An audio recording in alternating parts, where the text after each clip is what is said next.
ইন্নাল্লাহা ইনদাহু ইলমুস সাআহ, নিশ্চয় আল্লাহর নিকট রয়েছে কিয়ামতের ইলম।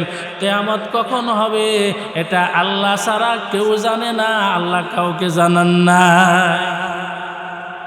2 নম্বর হলো ওয়ায়ুনাজ্জিলুল গাইস, তিনি বৃষ্টি বর্ষণ করেন। কোথায় বৃষ্টি হবে, কখন বৃষ্টি হবে একমাত্র কে জানেন? সবাই বলেন, কে জানেন? কোথায় বৃষ্টি হবে, কখন বৃষ্টি হবে, কতদিন বৃষ্টি হবে এটা আল্লাহ ছাড়া কেউ জানেন না। এই ইলম আল্লাহ কাউকে দেন নাই। এ মুসলমান, বলতে পারেন যে কই আবহাওয়া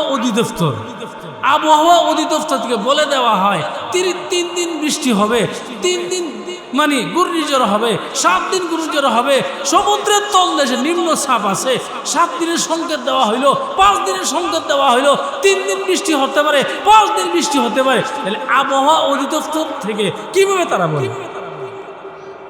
আমার প্রাণের মায়েরা, আবহাওয়া অধিদপ্তর থেকে তারা তখন বলতে পারে যখন তারা লক্ষণ দেখে, যখন তারা আলামত দেখে, নিদর্শন দেখে, নিম্নচাপের লক্ষণ দেখে, লক্ষণ যখন প্রকাশিত হয়, তারা মেশিনের সাহায্যে লক্ষণ দেখে তারা বলে দেয় 3 দিন বৃষ্টি হতে পারে, 7 দিন বৃষ্টি হতে পারে। হ্যাঁ, নিম্নচাপ সমুদ্রের তলদেশে তারা আলামত প্রকাশ না হওয়া পর্যন্ত, নিদর্শন প্রকাশ না হওয়া পর্যন্ত তারা বলতে পারে না। এরপর তারা বলে যে 3 দিন বৃষ্টি হতে পারে, বৃষ্টি হবে এই কথা বলে বৃষ্টি হতে পারে। ওয়ায়ুনাজ্জিলুল গাইস, তিনি বৃষ্টি বর্ষণ করেন। অর্থাৎ কখন বৃষ্টি হবে, কোথায় বৃষ্টি হবে এটা আল্লাহ ছাড়া কেউ জানেন না। এই ইলম আল্লাহ কাউকে প্রদান করেন নাই। এই ইলম একমাত্র আল্লাহর ইলমের মধ্যে সংরক্ষিত আছে। কয় নাম্বার গেল? 2 নাম্বার। 3 নাম্বার হলো ওয়ায়ালামু মা ফিল আরহাম, তিনি জানেন মাতৃগর্ভে কি আছে, মাতৃগর্ভে ছেলে আছে না মেয়ে আছে এটা একমাত্র আল্লাহই জানেন, আল্লাহ ছাড়া কেউ জানে না। আমি আপনাদের সামনে সূরা আলে ইমরানের 102 নং আয়াত তেলাওয়াত করেছি। প্রিয় নবীজির অসংখ্য হাদিস থেকে একটি হাদিস আমি আপনাদের সামনে উপস্থাপন করেছি। আমার তেলাওয়াতকৃত আয়াত এবং হাদিসের আলোকে আমি আপনাদের সামনে সংক্ষিপ্ত সময় কিছু কথা বলতে চাই।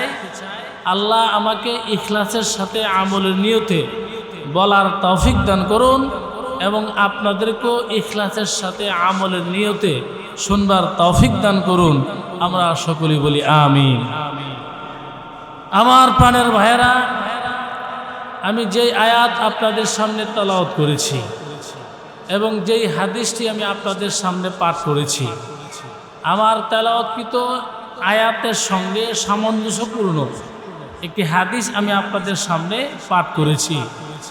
আমার তেলাওয়াতকৃত আয়াতের মধ্যে আল্লাহ আমাদেরকে 2টি নির্দেশ প্রদান করেছেন। এই আয়াতের মধ্যে 2টি নির্দেশ রয়েছে।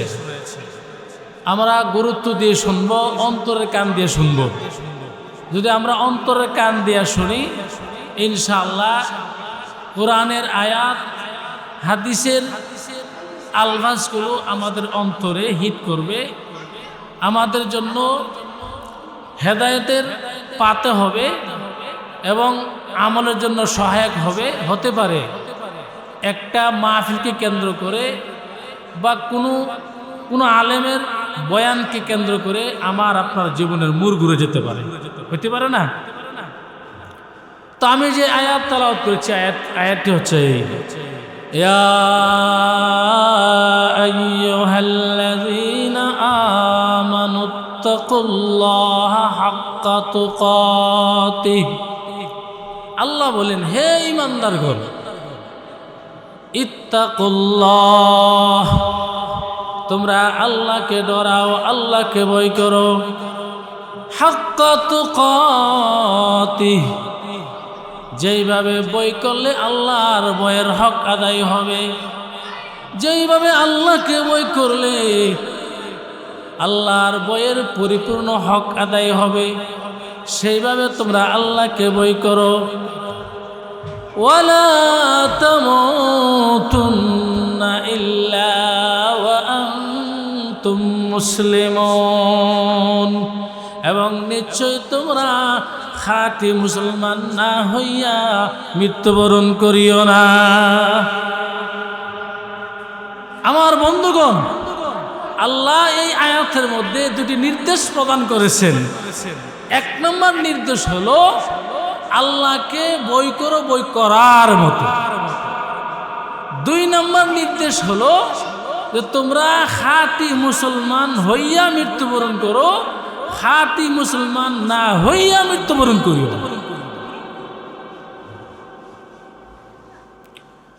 আল্লাহ বলেন, ইয়া আইয়ুহাল্লাযীনা আমানুত্তাকুল্লাহ, হে ঈমানদারগণ, হে মুমিনগণ, তোমরা আল্লাহকে ভয় করো। হাক্কা তুকাতি, যেইভাবে আল্লাহকে ভয় করলে আল্লাহর ভয়ের হক আদায় হবে, যেইভাবে আল্লাহকে ভয় করা উচিত সেইভাবে তোমরা আল্লাহকে ভয় করো। যেইভাবে ভয় করলে আল্লাহর ভয়ের হক আদায় হবে, যেইভাবে ভয় করলে আল্লাহর ভয়টা যথার্থ হবে, সেইভাবে আল্লাহকে ভয় করবে। এ মুসলমান, আমাদের সমাজের বহু মুসলমান আছে, তারা মৌখিকভাবে বলে আল্লাহকে ভয় করি, আল্লাহকে ভয় করি, কিন্তু তাদের কাজে কর্মে প্রমাণ হয় না তারা যে আল্লাহকে ভয় করে। শুধু মুখে বললে চলবে না আল্লাহকে ভয় করি, আল্লাহকে ভয় করি, মুখে বললে চলবে না, কাজে কর্মে প্রমাণ করতে হবে আল্লাহকে ভয় করি। এ মুসলমান, যারা আল্লাহকে ভয় করে, যারা সত্যিকার অর্থে আল্লাহকে ভয় করে, তারা কখনো নামাজ ছাড়তে পারে না। যারা সত্যিকার অর্থে আল্লাহকে ভয় করে, তারা কখনো রমজান মাসের রোজা ছাড়তে পারে না। যারা সত্যিকার অর্থে আল্লাহকে ভয় করে, তারা কখনো মিথ্যা সাক্ষী দিতে পারে না। যারা সত্যিকার অর্থে আল্লাহকে ভয় করে, তারা কখনো আমানতের খেয়ানত করতে পারে না। যারা সত্যিকার অর্থে আল্লাহকে ভয় করে, তারা কখনো সুদের লেনদেন করতে পারে না, ঘুষের লেনদেন করতে পারে না। যারা সত্যিকার অর্থে আল্লাহকে ভয় করে, তারা কখনো অন্যের জায়গা আত্মসাৎ করতে পারে না। যারা আল্লাহকে ভয় করে, তারা কখনো আল্লাহর নাফরমানি করতে পারে না। যারা আল্লাহকে ভয় করে, তারা কখনো আল্লাহর হুকুমের বিরুদ্ধে আচরণ করতে পারে না। আমার প্রাণের ভাইয়েরা, আমি আল্লাহকে ভয় করি কিনা এটা আমার কাজে প্রমাণ হবে, আমার কর্মকাণ্ডের দ্বারা প্রমাণ হবে আমি আল্লাহকে ভয় করি কিনা। এ মুসলমান, মসজিদের পাশে একজন মুসলমানের বাড়ি। ফজর নামাজের পর মুসল্লিরা নামাজ পড়ে বের হচ্ছেন, বাহিরে আসছেন, আসিয়া কান্নার আওয়াজ শুনতেছেন। ওই বাড়িতে কে যেন কান্না করতেছে। মুসল্লিরা বাড়ির দিকে তাকিয়ে দেখতেছেন এই বাড়ির মালিক দরজার সামনে বসে কান্না করতেছে। মুসল্লিরা জিজ্ঞাসা করলেন, হে ভাই, সকালবেলায় কেন কান্না করেন? কি আপনার মনে ব্যথা, কি দুঃখ, কি কষ্ট? আপনি কি অসুস্থ নাকি কোনো বিপদ আপদ আসছে? কেন কান্না করতেছেন? ওই বাড়ির মালিক বলতেছেন, ভাই, আমি আল্লাহর ভয়ে কান্না করি, আল্লাহর শাস্তির ভয়ে কান্না করি, আল্লাহর মহত্বের ভয়ে আমি কান্না করি। মুসল্লিরা বললেন, হে ভাই, এটা তো ভালো কাজ, ভালো কথা, ভালো গুণ। তবে আমরা ফজর নামাজ পড়ছি মসজিদের মধ্যে, আপনাকে দেখি নাই। আপনি ফজর নামাজ পড়ছেন কিনা? ফজর নামাজ পড়ছেন নি? কোনা ফজর নামাজ তো পড়ি নাই। ফজর নামাজ পড়ে নাই, সে জাহান্নামের বয়ে কান্দে, আল্লাহর শাস্তির বয়ে কান্দে। এটা কি আল্লাহকে বই করা হইল?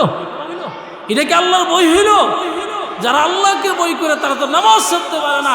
যারা সত্যিকার অর্থে আল্লাহকে বই করে তারা কখনো সুদের লেনদেন, কুশল লেনদেন করতে পারে না। তারা কখনো অন্যের জায়গা আত্মসাৎ করতে পারে না। আমার প্রাণের মায়ের আল্লাহ বলেন, ইয়া আইয়ুহাল্লাযীনা আমানুত্তাকুল্লাহ ইত্তাকুল্লাহা হাক্কা তুকাতিহ। আল্লাহ বলেন, হে ইমানদারগণ, হে মুমিনগণ, তোমরা আল্লাহকে বই করো বই করার মতো। যেইভাবে আল্লাহকে বই করলে আল্লাহর বইয়ের হক আদায় হবে, অর্থাৎ যথার্থভাবে আল্লাহকে বই করো।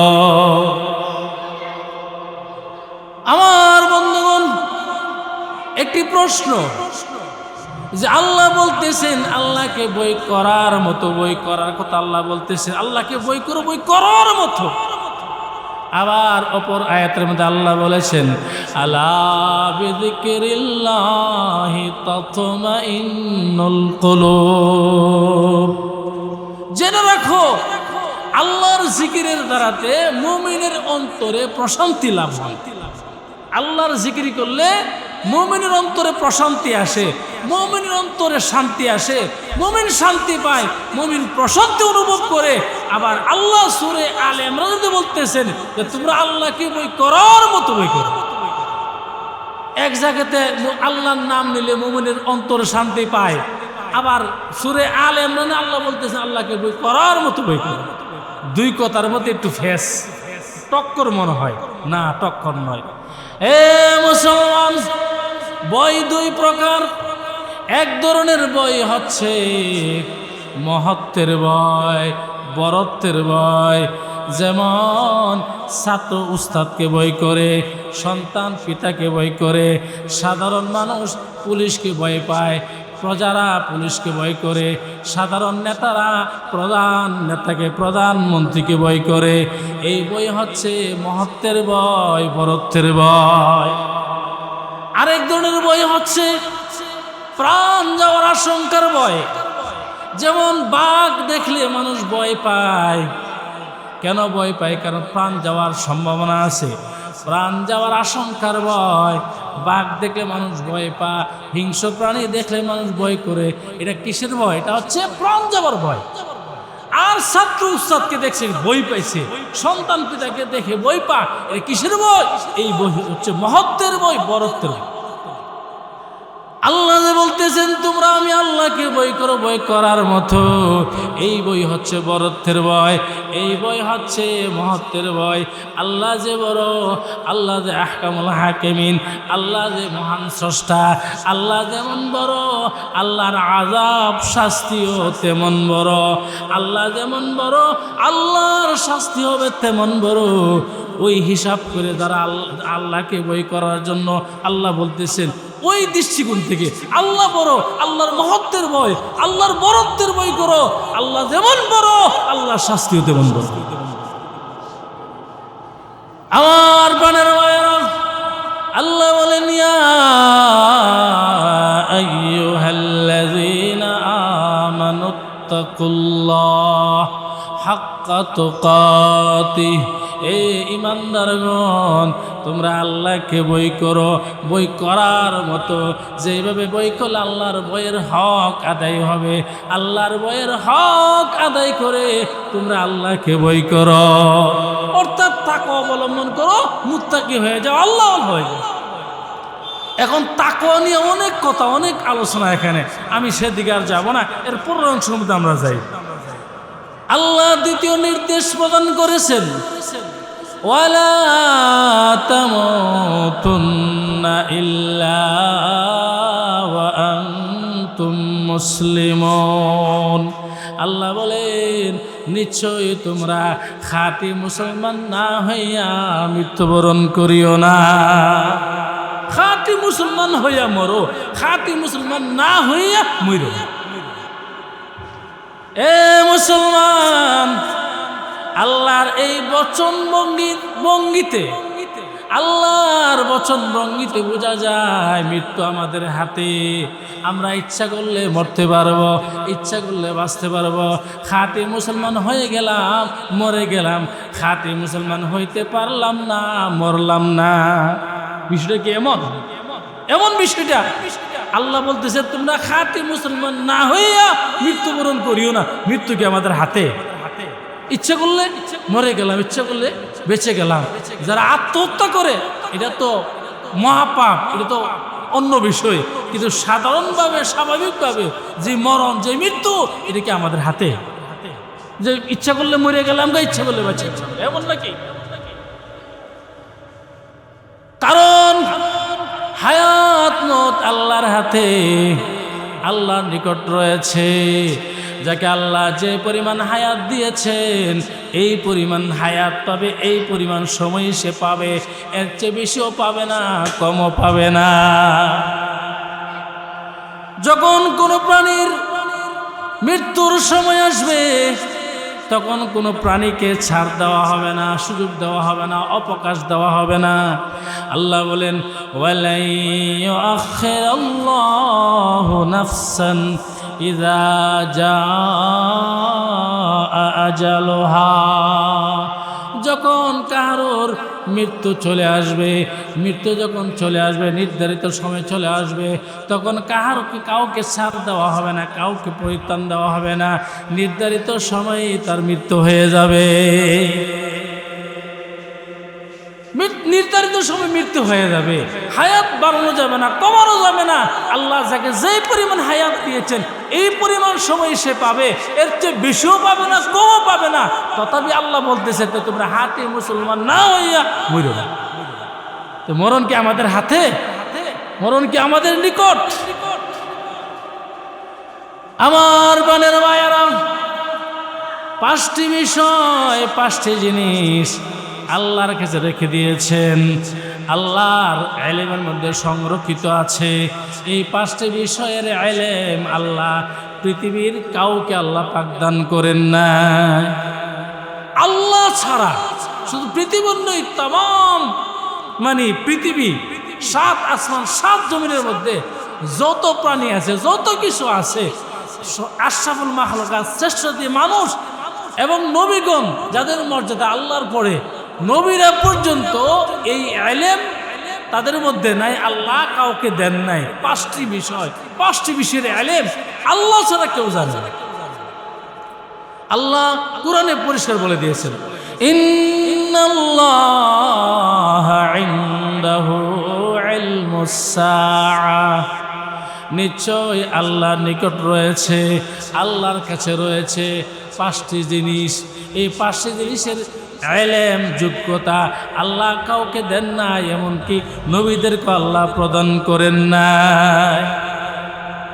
1 নম্বর হলো ইলমুস সাআহ, কিয়ামতের ইলম আল্লাহ কাউকে প্রদান করেন নাই, এমনকি আল্লাহ নবীদেরকেও এই ইলম দেন নাই।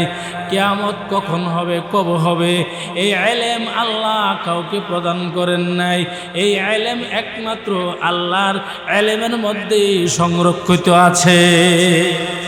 কিয়ামত কখন হবে শুধু এইটুকু আসছে, হাদিসের মধ্যে আসছে, যে শুক্রবারে মাগরিবের সময়, মুহররম মাসের 10 তারিখে মাগরিবের সময় কিয়ামত হবে। কিন্তু এটা কোন 10 মুহররম মাসের 10 তারিখ, কোন সালের, কোন বছর সংগঠিত হবে, কোন হিজরিতে সংগঠিত হবে সেটা বলেন। ইন্নাল্লাহা ইনদাহু ইলমুস সাআহ।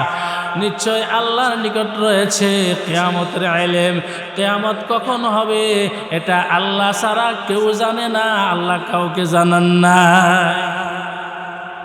2 নম্বর হলো ওয়ায়ুনাজ্জিলুল গায়স, তিনি বৃষ্টি বর্ষণ করেন।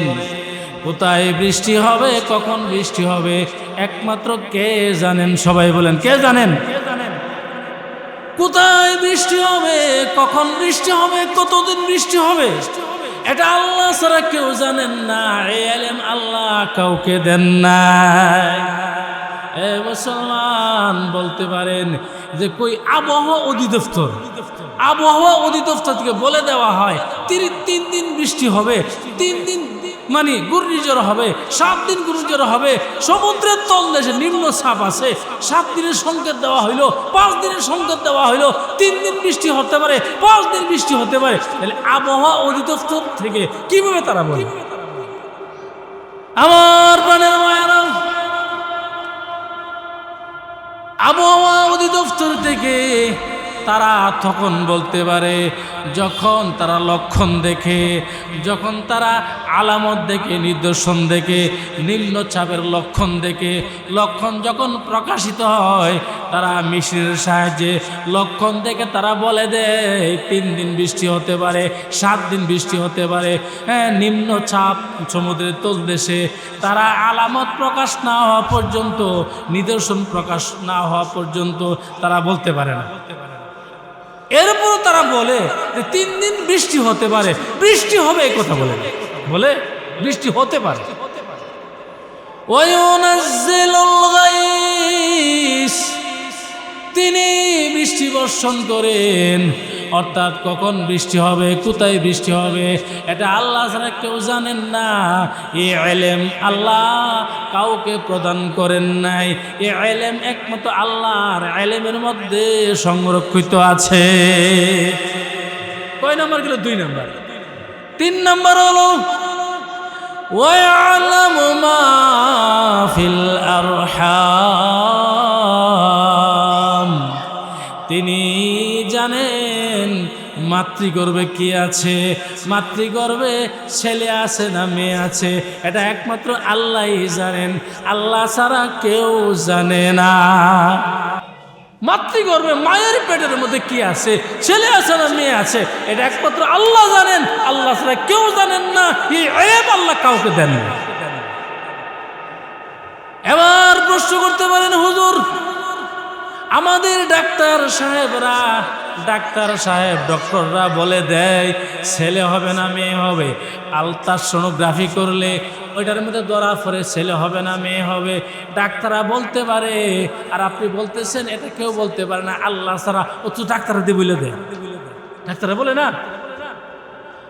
এ মুসলমান, না না, ডাক্তার অঙ্গ প্রত্যঙ্গ প্রকাশ হওয়ার আগে বলতে পারে না, অঙ্গ প্রত্যঙ্গ প্রকাশ হওয়ার পরে ডাক্তাররা বলতে পারে। কিন্তু আমার আল্লাহ অঙ্গ প্রত্যঙ্গ প্রকাশ হওয়ার আগেই আল্লাহ বলতে পারেন ছেলে হবে না মেয়ে হবে, ঠিক কিনা? ওয়া'য়ালামু মা ফিল আরহাম, মায়ের গর্ভে, মায়ের পেটে, মাতৃগর্ভে কি আছেন, ছেলে আছে না মেয়ে আছে, এটা কেউ বলতে পারে না, কেউ জানে না। জানেন কে? কে জানেন? আল্লাহ। 4 নম্বর হলো ওয়ামা তাদরি নাফসুম মাযা তাকসিবু গাদা,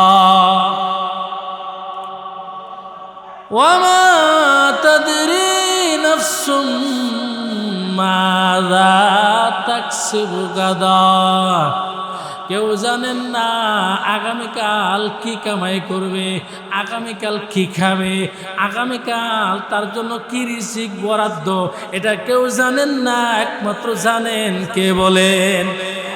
একমাত্র আল্লাহ জানেন আগামীকাল কি কামাই করবেন, আগামীকাল আপনার জন্য কি রিজিক বরাদ্দ আল্লাহ করে রাখছেন, এটা আল্লাহ ছাড়া কেউ জানে না।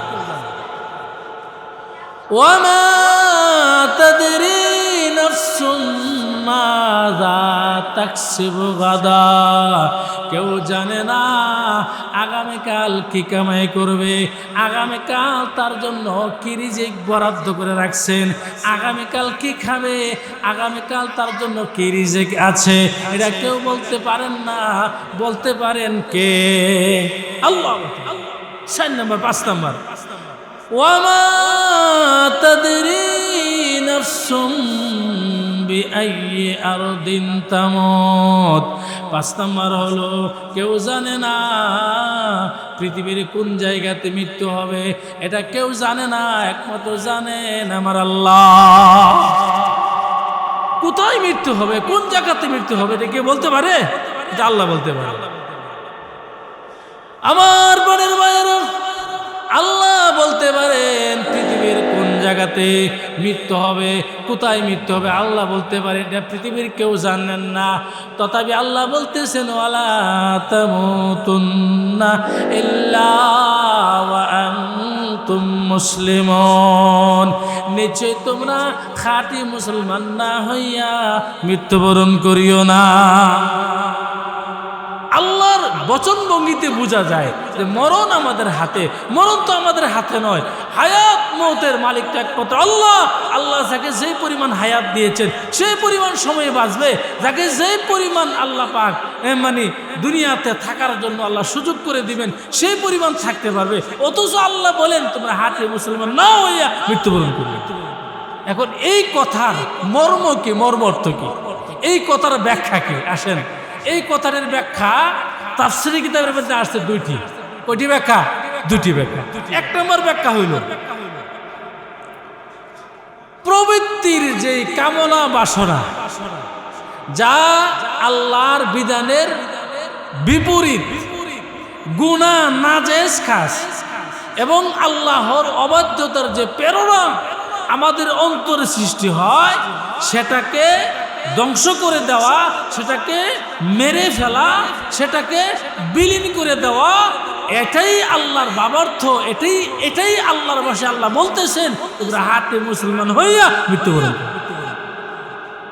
এই যে গুনাহ করার সময় আমাদের মনের মধ্যে যে একটা অনুপ্রেরণা সৃষ্টি হয়, অনুভূতি সৃষ্টি হয়, প্রবৃত্তির যে চাহিদা, প্রবৃত্তির যে কামনা বাসনা যা আল্লাহর বিধানের বিপরীত, গুনাহ নাজেস খাস এবং আল্লাহর অবাধ্যতার যে প্রেরণা আমাদের অন্তরে সৃষ্টি হয়, এটাকে মৃত্যু আসার আগে দুনিয়াতে থাকতে ধ্বংস করে দেওয়া, এটাকে মেরে ফেলা, এটাকে বিলীন করে দেওয়া, এটাই আল্লাহর ভাষা। আল্লাহ বলতেছেন তোমরা হাতে মুসলমান হইয়া মৃত্যুবরণ করো।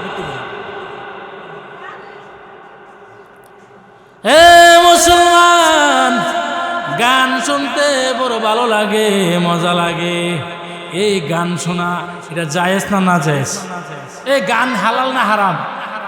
রাজুলুন ইয়া নবী আল্লাহ, হে আল্লাহর নবী, মান আকিয়া সুন্নাস ওয়া আহজামুন নাস, আল্লাহর নবী গো, মানুষের মধ্যে সবচেয়ে বুদ্ধিমান এবং মানুষের মধ্যে সবচেয়ে বিচক্ষণ ব্যক্তিকে।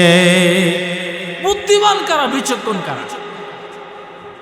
আল্লাহর নবী রহমত আলম সাল্লাল্লাহু আলাইহি সাল্লাম জবাবে বলেছিলেন, আল্লাহর নবী বলেন কাল আকসারুহুম যিকরাল লিল মাউত ওয়া আকসারুহুম ইস্তিআদাদাল লিল মাউত। আল্লাহর নবী বলেন যারা অধিক পরিমাণে মৃত্যুকে স্মরণ করে এবং মৃত্যুর জন্য প্রস্তুতি গ্রহণ করে তারা হলো মানুষের মধ্যে সবচেয়ে জ্ঞানী, মানুষের মধ্যে সবচেয়ে বিচক্ষণ। যারা মৃত্যুকে অধিক পরিমাণে স্মরণ করে এবং মৃত্যুর জন্য প্রস্তুতি গ্রহণ করে নেক আমল করে তারা হচ্ছে বুদ্ধিমান। আল্লাহর নবী আরো বলেন আল কাইসু মান দানা নাফসাহু ওয়া আমিলা লিমা বা'দাল মাউত ওয়াল আজিজু মান আতবা'a নাফসাহু হাওয়াহা ওয়া তামান্না আলাল্লাহ। আল্লাহর নবী বলেন বুদ্ধিমান ওই ব্যক্তি যে ব্যক্তি তার নফসকে নিয়ন্ত্রণ করতে পারে, নফসকে নিয়ন্ত্রণ করতে পারে। নফস চায়, মন চায় গান শোনার, কিন্তু গান শুনে না। গান শুনলে গুনাহ হবে, আল্লাহ আমার প্রতি অসন্তুষ্ট হবেন। মন চায় সুদের লেনদেন করার, কিন্তু সুদের লেনদেন করে না। কেন? সুদের লেনদেন মারাত্মক গুনাহ। সুদের গুনাহ সর্বনিম্ন মানের গুনাহ হচ্ছে আপন মায়ের সঙ্গে জিনা করা।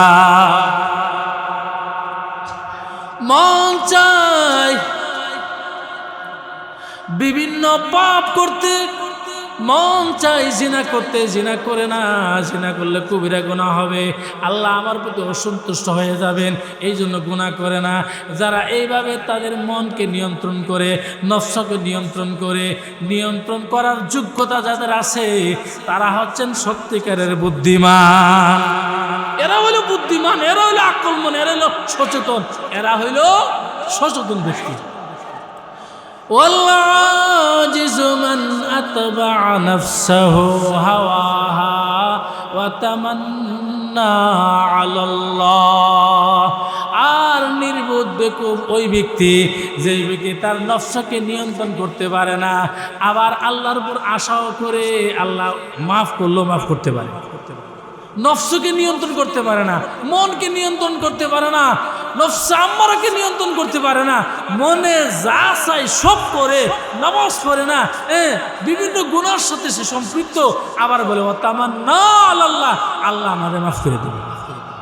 এমন কিছু লোক আমাদের সমাজে আছে না, নামাজ পড়ে না, নামাজের সাথে কোনো সম্পর্ক নাই, নেক আমলের সাথে সম্পর্ক নাই, আবার বলে আল্লাহ মাফ করলেও করতে পারে, আল্লাহ জান্নাত দিলেও দিতে পারে।